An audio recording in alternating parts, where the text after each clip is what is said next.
SARS-CoV-2, a virus about 1/5 the size of a single bacterium, was shared by one person in one place on Earth to another person, and by that person to others, and from there to many, many more, across living rooms, restaurants, sports stadiums, and places of worship. And it was carried by people across countries and oceans until it reached every city and town in the world. It has reached us in our places of work, in our homes, and in our schools. Over 330 million people have had COVID-19, the disease caused by SARS-CoV-2 virus, and that counts only the confirmed cases.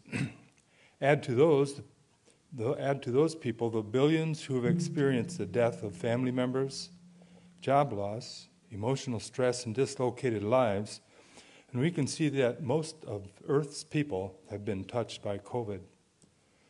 The pandemic spread by these tiny cells has been a forced experience of our common humanity. The definition of the word pandemic is widespread, or of all people, and it is commonly used as an adjective to describe the scope of a disease. The word comes from the Greek word pandemos, which is a combination of the Greek prefix pan, meaning all, and the word demos, meaning the people. In a literal sense, pandemos could apply to anything that is of all people, not just diseases.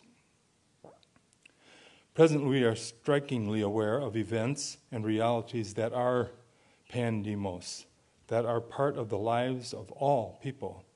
Things like climate change, economic disparity, racism, the threat of authoritarianism, and many more. But I think pandemos can also apply to happy experiences, fulfilling experiences. The joy of a new baby is the same for parents all around the world. The satisfaction of a job well done, a meal shared among family or friends, enjoying the beauty and wildness of nature. These too are common to all people across the entire globe.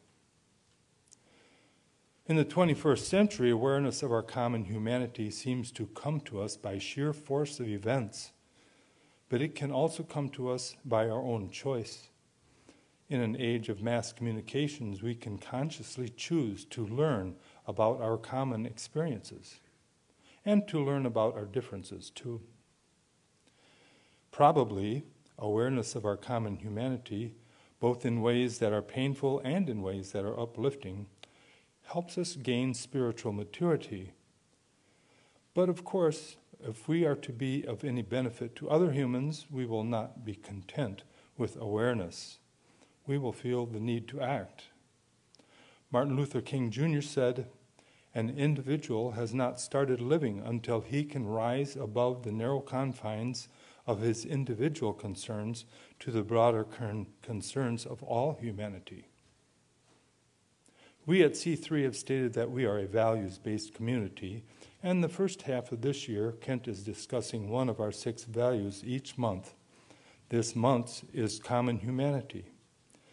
In April, the focus will be on compassionate action. Perhaps with our common humanity in mind, we will then expand the time frame of reference, we will expand the frame of reference for our actions and choose to act with more focus.